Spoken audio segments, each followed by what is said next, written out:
Hello, I'm Bill LeMay, and thank you for watching Community Matters. We hope you'll continue to watch as we discuss issues facing our community and provide you with the resources and information needed to find solutions.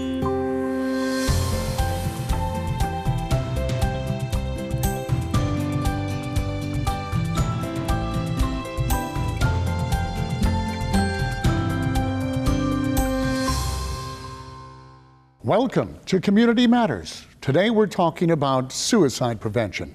It's a subject that seems to be in the news a lot lately, whether it's a local story or a celebrity case. Joining me now to discuss this issue are Executive Director Lauren Foster and Board Member Barry Bryant of Hopeline. And to both of you, welcome to the show. Thank you.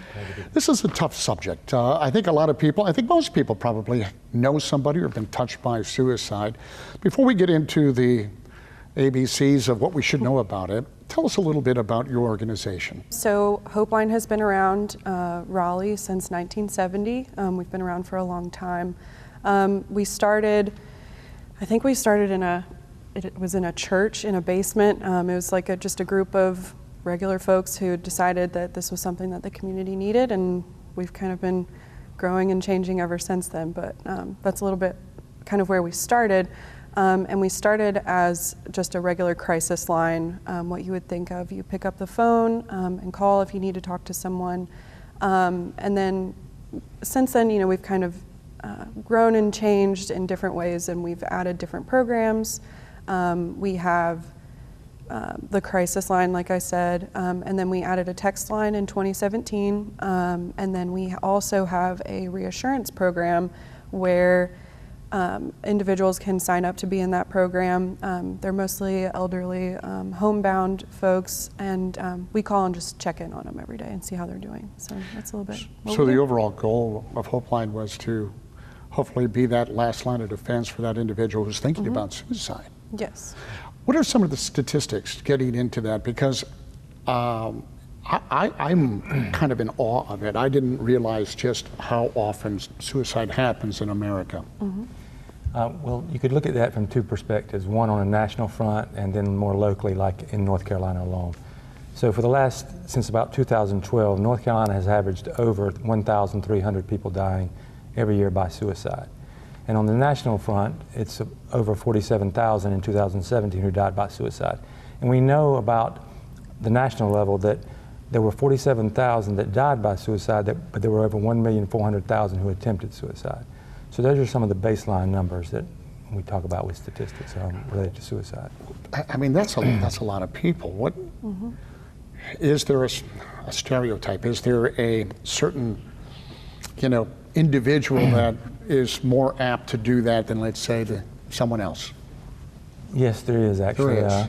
And we always like to have a disclaimer for that, to say that just because we give stats that indicate one gender, one race, one age range is more likely to die by suicide, it doesn't mean that if you're in that range that you will, or that if you're outside that range that you might not also feel some loneliness, sadness, depression.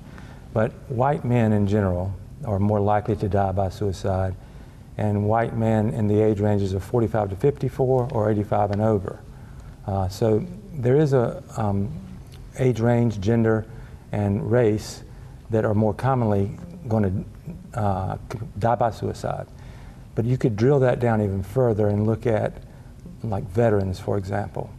A higher percentage of veterans die by suicide, and those veterans, those individuals would be more likely in the age range 18 to 34. A much higher percentage of people that are veterans and in that age range die than the normal baseline. What are some of the signs? Yeah, let's talk about that if we could. Sure. I think there's obviously a big difference between being sad and lonely and the kind of depression that would lead you to suicide.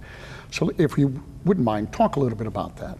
So when we think about warning signs, we think about changes in someone's behavior and maybe even a new behavior. So if you're used to someone having a particular behavior and it's ramped up a little bit, that's something to pay attention to. Or if it's a new behavior that you've not seen before, it's important to be mindful of that.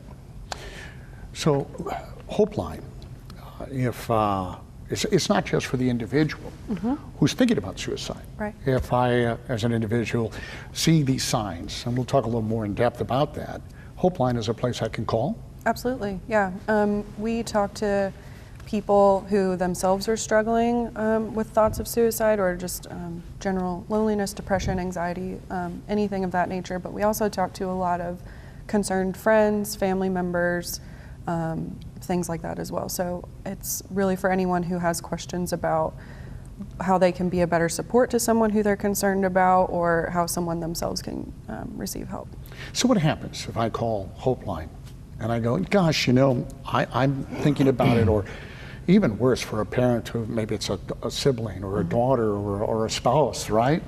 And you're worried about them. What can I expect will happen when I talk to you? I'm assuming first off it's confidential, but from there what happens? Yeah, it is a confidential line, of course. There are instances where we would have to involve outside people. If it was an emergency situation, we would have to involve emergency services of sorts. But overwhelmingly, it's just a conversation between whoever is calling and our volunteers. Our volunteers are the ones who, they go through 40 hours of training to answer crisis line calls and text.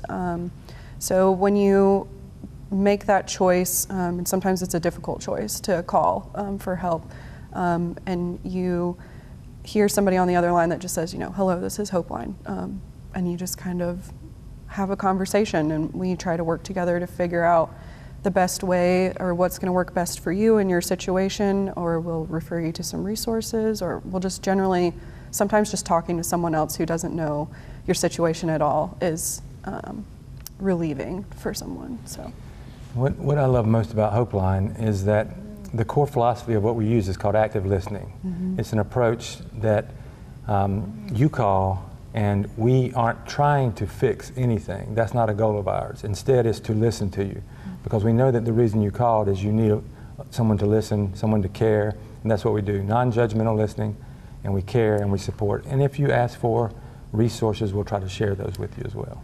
Well, we have so much to talk about, folks, and you know, I think for a lot of us who may have been a little closer to someone who may be thinking about it, one of our first things we do is say, oh, no. We almost deny it because we don't want to think about it, but there's a lot more to talk about. So please, come back. Stay with us.